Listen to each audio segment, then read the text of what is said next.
hey, crops are growing, we see the buds, we know they're going to happen, but they still prune.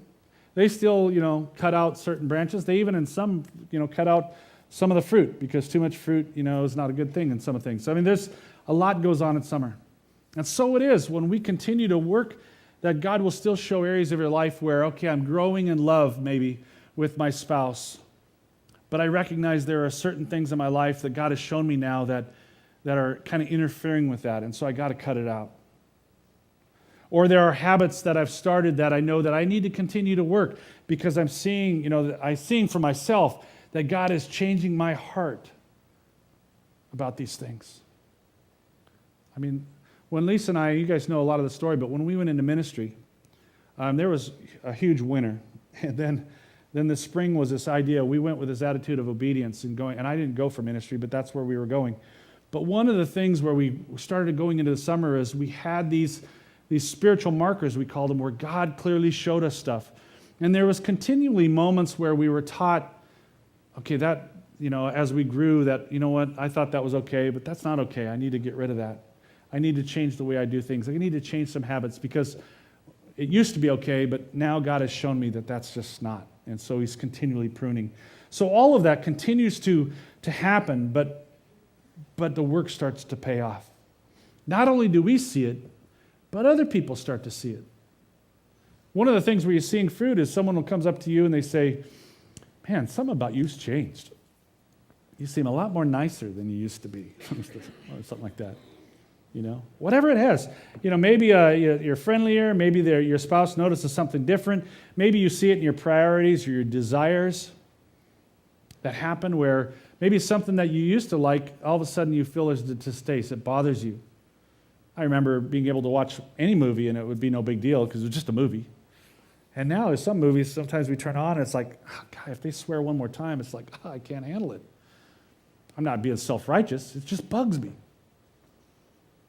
And we recognize those traits that are happening as God is working. But here's the third one, which I think is powerful in Paul's life, but also an important trait is that we see God using our life or your life to help other people.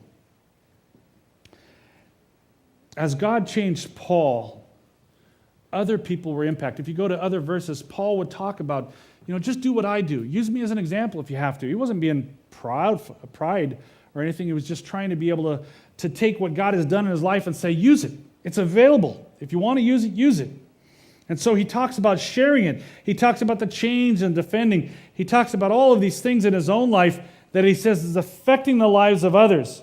And so in verse 9 he says, my prayer is that your love in his own life, he's seeing it happen. He's saying, I'm praying that this happens in your life, that your love abounds more and more in the knowledge and the depth of insight, that from my own life, you can see what God is doing in your own and be able to discern what's the best thing to do. And you could be filled with this fruit of righteousness in your own. Paul begins to have a care for other people, not to the extent that, hey, this worked for me. Hey, good luck with you. I hope it works for you. But it was an attitude that, God, what you have done with me, then how can you use this? I'm an instrument for you now to help that person over there, to help these people over here. That I recognize that this fruit isn't just for me, but you have a reason to use it for other people. That's one of the things I think we understand in summer is that the fruit being produced is not just for us. Matthew, there's a story in the Bible, Matthew 21. It's kind of a small little story. You're kind of thinking, what was this little segue or, what was going on, a side kind of thing. Matthew 21, 18, 19 is an incident where Jesus is walking along and he comes to a fig tree and Jesus is hungry. So you think, I think I'll have a fig. Well, this is let me read the passage. Early in the morning as he was on his way back to the city, he was hungry. Seeing a fig tree by the road, he went up to it but found nothing on it except leaves. Then he said to it, may you never bear fruit again. Immediately the tree withered. Wow. Don't be a fig tree when Jesus comes if you don't have any fruit, huh? That's the lesson there. Think about that, though, when you're talking about crop. Trees bear in the summertime leaves. Leaves are good for the tree. They give shade, they create, nutrients and all this other stuff that goes on. We don't have to get into all that. But they don't really benefit other people. Fruit, on the other hand, are for other people. Saturday I was pruning this. We got this bush that it produces fruit. I have no idea why. because I certainly am interested in it. I don't even know what you'd call it. But we also have a ton of birds. And I was cutting all this fruit and throwing it away. That's maybe another story. But as I was doing it, I realized, you know what? I bet these birds probably like this stuff, you know? I mean, there's probably animals that eat this fruit because I don't know what good it does to anybody else. And I was thinking about that when I was thinking about this, is that when we produce fruit, it's not for us. The fruit in that fig tree is for Jesus. He's hungry. He comes there. He wants to be able to eat. And if there's no fruit there, then what good is the tree? I think the truth in here, the important truth is God produces fruit in you for others to enjoy. Sure, it helps you. Sure, it benefits you and I. But that's not the sole purpose of why he does it. If we're becoming more loving and more kind and stuff, but it's just so I'm more loving and kind, so I make it better, then we're just a tree with leaves. Let's look back at the verses on the Galatians 5 a minute. On Galatians 5, there was the two types of fruit. And the one fruit was, all the things that it talked about: sexual morality, impurity, debauchery, idolatry, witchcraft, and all those kind of things. And then the good fruit was love, joy, peace, patience, kindness, goodness, faithfulness, gentleness, self-control. You got them up there. Just look at those two lists. What you realize is that the first fruit, the bad fruit, really are all descriptions of things that benefit the person.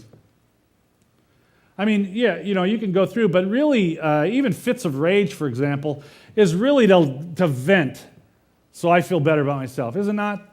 I don't really go fits of rage so that you don't feel better about yourself. No. It's all that bad fruit is leafy stuff. It's just for the tree. But the other good fruit is all love and joy, peace, patience, kindness. All those things are really actions. All those things are things to be able to go to someone else and lift them up, to encourage someone else, to be able to help, so someone else can eat from your fruit. Someone else can benefit from what God is doing in you. That's a trait of summer. When you begin to see God taking these things in you and using them to benefit other people around you. And so, what we realize when we're in summertime is that what God is doing in me, I need to be paying attention. Because there are people walking along in my path or around me that God has intentionally walking by me who are hungry. And I have the fruit that they need to eat. That's why community is so important in a church. That's why it's so important to get to know each other, that you do know each other on a first-name basis, or you know enough about their life. Because I can guarantee you, if you take the time to get to know people, not so that, okay, I can add to my list one more person I know, but that you get to know people so that God can show you the fruit He is doing in you, that maybe this is the person that needs to experience it. So you run into maybe you've gone through a situation of an illness where you really were trying to trust God. It was a scary moment, and through that process, God taught you to trust Him. And the fruit that you had in that was a real sense of a patience and a self-control and a gentleness and all of those things that are developing you, where you had a trust in God. And then you hear about someone who just got diagnosed with cancer. And you're thinking, do you sit back then and say, God, I hope they figure it out?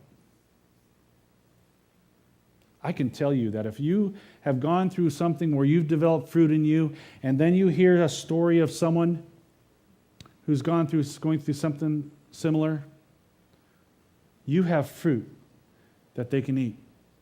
Now, maybe they won't eat it. Maybe they don't want to. Well, that's between them and God. That's why God talks about in Colossians, 2 Colossians, where we comfort others with the comfort we've received. That's the same thing. It's this fruit that's produced in us that God produces so that He can use it to be able to affect other people and to help others.